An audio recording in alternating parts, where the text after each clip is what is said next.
अस्सलाम वालेकुम फ्रेंड्स, क्या आपने कभी सोचा है कि हमारे मोबाइल का टच स्क्रीन किस तरह से काम करता है, या फिर हमारे घर के वाईफाई सिग्नल्स किस तरह से स्पेस के सैटेलाइट तक पहुंचते हैं। तो आज के इस वीडियो में हम स्टेप बाय स्टेप समझेंगे कि अप्लाइड फिज़िक्स होती क्या है, पाकिस्तान और यूएई में इसका स्कोप क्या है और कैसे हम इस फील्ड में अपना करियर बना सकते हैं, चाहे आप स्टूडेंट हैं, फ्रेशर हैं या फिर ऑलरेडी इस फील्ड में काम कर रहे हैं। तो चलें स्टार्ट करते हैं। सबसे पहले हम देखते हैं कि अप्लाइड फिज़िक्स जो है ये क्या होती है। फिज़िक्स के नाम से हमें क्या पता चल रहा है कि फ़िज़िक्स को अप्लाई करना अपनी डेली लाइफ में, यानी फ़िज़िक्स को अपनी डेली लाइफ में, डेली रूटीन के कामों में, मशीन्स में, गैजेट्स में अप्लाई करना। ठीक है, इसके नाम के अंदर इसका मीनिंग है, इसके नाम से इसकी डेफिनेशन का पता चल रहा है। अप्लाइड फिज़िक्स का मतलब है कि फ़िज़िक्स की थ्योरीज और प्रिंसिपल्स को रियल लाइफ प्रॉब्लम सॉल्व करने के लिए यूज़ करना। ठीक है, हमें अपनी रोज़मर्रा ज़िंदगी में क्या क्या प्रॉब्लम्स फेस करने पड़ते हैं, उन सब को सॉल्व करने के लिए हम अप्लाइड फिज़िक्स उन पे अप्लाई करते हैं। ठीक है, कुछ लोग अप्लाइड फिज़िक्स और थ्योरेटिकल फ़िज़िक्स दोनों को मिक्स कर देते हैं, यानी वो समझते हैं कि जो अप्लाइड फिज़िक्स है वही थ्योरेटिकल फ़िज़िक्स है, लेकिन ऐसा नहीं है। थ्योरेटिकल फ़िज़िक्स और चीज़ है, अप्लाइड फिज़िक्स और चीज़ है। थ्योरेटिकल फ़िज़िक्स जो होती है ना, ये सिर्फ समझने के लिए होती है, थियरीज़ को, यानी इसके नाम से पता चल रहा है कि ये थ्योरीज़ को समझने के लिए होती है। ठीक है, कि जैसे कि दुनिया किस तरह से काम करती है, जैसे कि एसी किस तरह काम करता है, जैसे रेफ्रिजरेटर किस तरह से काम करता है, इस तरह से। ठीक है, लेकिन अप्लाइड फिज़िक्स जो होती है ना, ये इस थ्योरी को रियल लाइफ एग्जाम्पल पे अप्लाई करने का नाम है। बात समझ आ रही है आपको? यानी इसी थ्योरी को रियल लाइफ एग्जाम्पल में यूज़ करने का नाम है अप्लाइड फिज़िक्स। दोनों में फ़र्क है। जैसे कि थ्योरेटिकल फ़िज़िक्स होती है ना, ये हमें बताती है दुनिया किस तरह से काम करती है, लेकिन अप्लाइड फिज़िक्स का फोकस होता है कि इसी नॉलेज को मशीन्स, टेक्नोलॉजी या फिर प्रोडक्ट्स बनाने में लगाना। बात समझ आ गई आपको? फॉर एग्ज़ाम्पल मैं आपको एग्जाम्पल से समझाती हूँ कि एक साइंटिस्ट है जिसने लेज़र का कॉन्सेप्ट डिस्कवर किया, तो ये हो गया थ्योरेटिकल फ़िज़िक्स। उसने लेज़र का कॉन्सेप्ट दिया है, तो ये हो गया थ्योरेटिकल फ़िज़िक्स। ठीक है, लेकिन अप्लाइड फिज़िक्स क्या करेगा, इसी थ्योरी को, इसी कॉन्सेप्ट को रियल लाइफ एग्जाम्पल बनाने में यूज़ करेगा। जैसे कि बारकोड स्कैनर्स में यूज़ होता है लेज़र, आई सर्जरी में यूज़ होता है और फाइबर ऑप्टिक इंटरनेट बनाने में यूज़ होता है। इसके अलावा भी इसके बहुत सारे यूजेस हैं। तो अब हम बात करते हैं इसकी ब्रांचेस के बारे में। तो वैसे तो अप्लाइड फिज़िक्स की बहुत सारी ब्रांचेस हैं, लेकिन यहाँ पे मैं सिर्फ आपको मेजर 6 के बारे में बता रही हूँ। ये 6 ही हैं जो ज़्यादातर यूज़ होती हैं। ठीक है, सबसे पहले इलेक्ट्रॉनिक्स एंड सेमीकंडक्टर फिज़िक्स। तो वैसे तो अप्लाइड फिज़िक्स की बहुत सारी ब्रांचेज हैं, ठीक है, लेकिन यहाँ मैं आपके साथ मेजर 6 ब्रांचेस को एक्सप्लेन करूँगी ताकि आप समझ सकें कि कौन कौन सी इंडस्ट्रीज़ में आती है। अप्लाइड फिज़िक्स बहुत बड़ी फील्ड है, उसकी ब्रांचेस हर जगह पे मौजूद हैं। यहाँ पर मैं मेजर 6 को डिस्कस करूँगी आपके साथ। सबसे पहले इसकी ब्रांच है इलेक्ट्रॉनिक्स एंड सेमीकंडक्टर फिज़िक्स।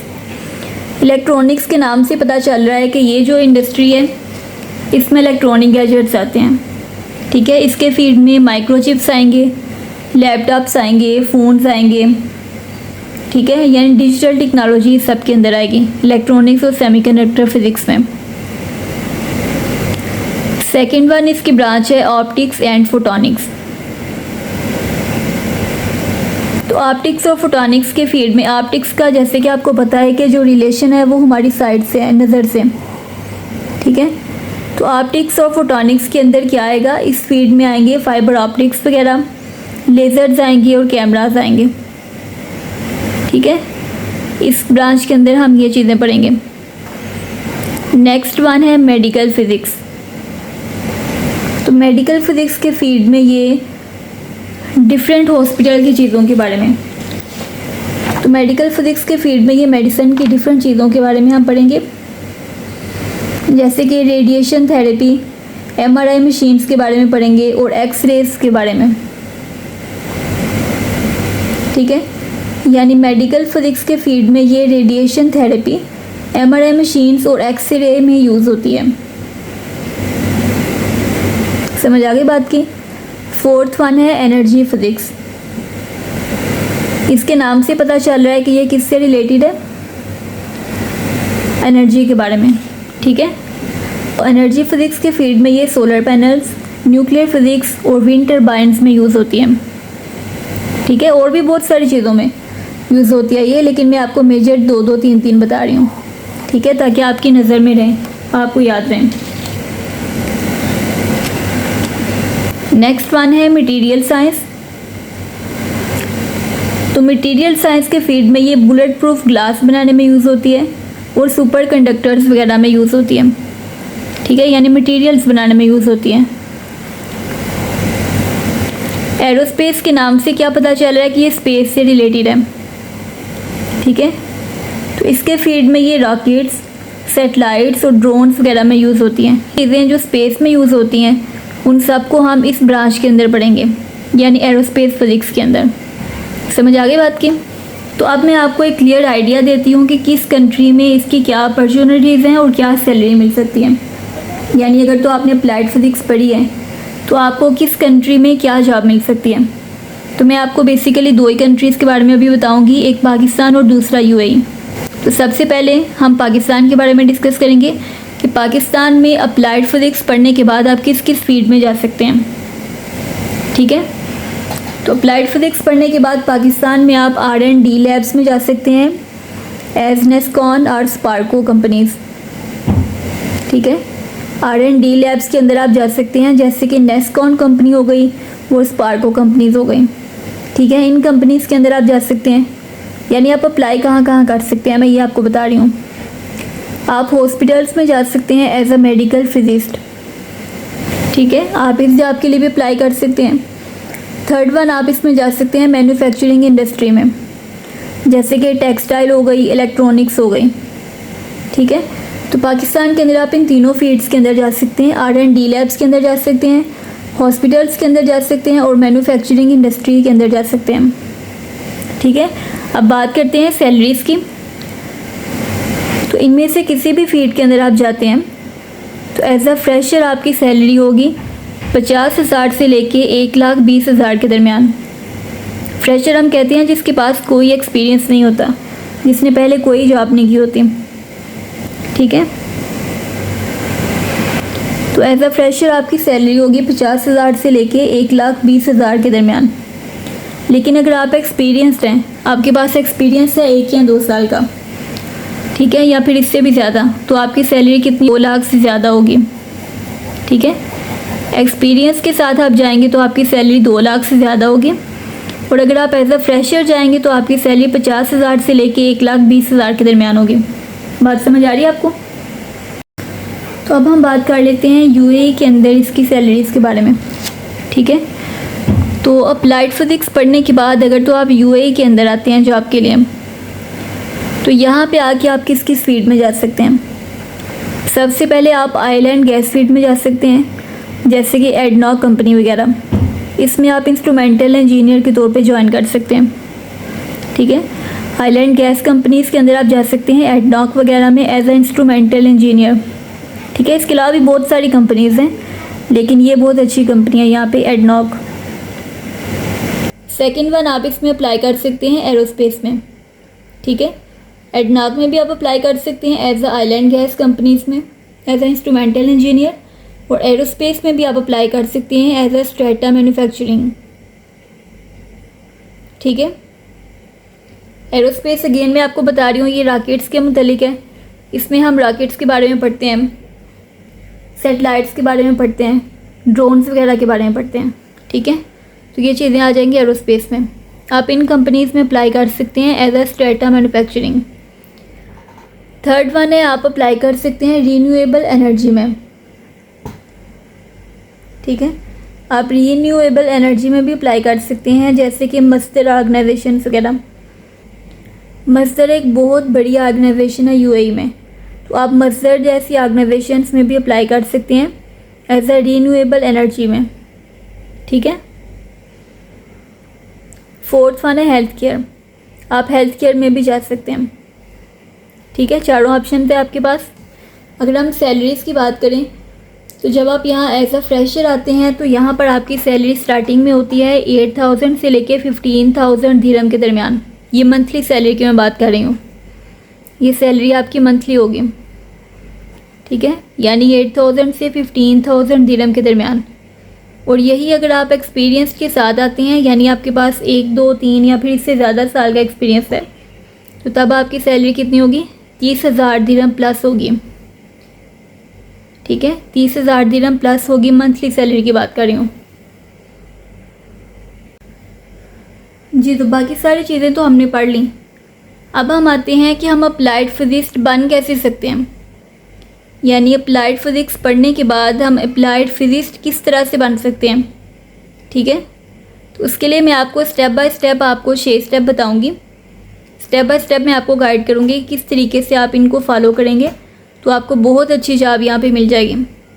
ठीक है, तो स्टेप नंबर 1 इसका क्या होगा? सबसे पहले आपने स्ट्रॉन्ग बेसिक फिजिक्स अंडरस्टैंडिंग रखनी है, यानी आपने फिजिक्स के जो बेसिक कॉन्सेप्ट है ना, उसके ऊपर आपकी कंप्लीट कमांड होनी चाहिए। आप जो पढ़ रहे हैं उसका आपको पता हो कि आप क्या पढ़ रहे हैं, आपको क्या पढ़ाया जा रहा है, क्या समझाया जा रहा है, यानी हर चीज़ जो वर्ड आप पढ़ रहे हैं वो सभी वर्ड्स आपके जहन में होने चाहिए कि इनका मतलब क्या है, इनका यानी इनकी आपको समझ हो अच्छी तरह से। ठीक है, तो स्टेप नंबर 2 में जब आपका ये वाला कॉन्सेप्ट क्लियर हो जाएगा, आप अच्छी तरह से फिजिक्स को समझ लेंगे, बेसिक कॉन्सेप्ट को, तो तब हम आएंगे स्टेप नंबर 2 की तरफ। स्टेप नंबर 2 में आपने क्या करना है कि आपने कोई भी एक ब्रांच चूज़ करनी है। जैसे मैंने आपको बताया ना कि आप यूएई में अगर हो या फिर पाकिस्तान में हो तो आप किस किस फील्ड में अप्लाई कर सकते हैं। मैंने आपको वीडियो के पिछले हिस्से में 3-3, 4-4 ब्रांचेस के बारे में बताया था। अब उन्हीं के बारे में आपको बता रही हूँ कि आपने कोई एक ब्रांच चूज़ करनी है कि आप किसके अंदर जाएंगे। ठीक है, आप मेडिकल के अंदर भी जा सकते हैं, एनर्जी में भी जा सकते हैं, ऑप्टिक्स में भी जा सकते हैं और एरोस्पेस में भी जा सकते हैं। ठीक है, तो ये सभी ब्रांचेज हैं जिनके अंदर आप जा सकते हैं। आपने कोई एक ब्रांच चूज़ करनी है। नंबर 3 के अंदर क्या आएगा कि आपने उस ब्रांच से रिलेटेड सॉफ्टवेयर स्किल सीखनी है। ठीक है, यहाँ पे सॉफ्टवेयर बहुत यूज़ होते हैं, तो आपने सॉफ्टवेयर स्किल सीखनी है उसी ब्रांच के अकॉर्डिंग। तो यहाँ पे हर ब्रांच के अकॉर्डिंग, यानी फिज़िक्स की कोई भी ब्रांच आप पढ़ना चाहें उसके अकॉर्डिंग आपको ये 4 जो कोर्स है ना, ये आपके होने चाहिए मस्ट। ये स्किल्स आपकी होनी चाहिए। पहली स्किल है मैटलैब की, दूसरी है कॉमसोल की, तीसरी है ऑटोकैड की और चौथी है पाइथन। इन चारों पे आपको कंप्लीट कमांड होनी चाहिए। ठीक है, यानी ये चारों सॉफ्टवेयर आपने अच्छी तरह से पढ़े हों। जब ये काम भी हमारा हो गया तब हम आएंगे स्टेप नंबर 4 की तरफ। तो स्टेप नंबर 4 क्या कहता है?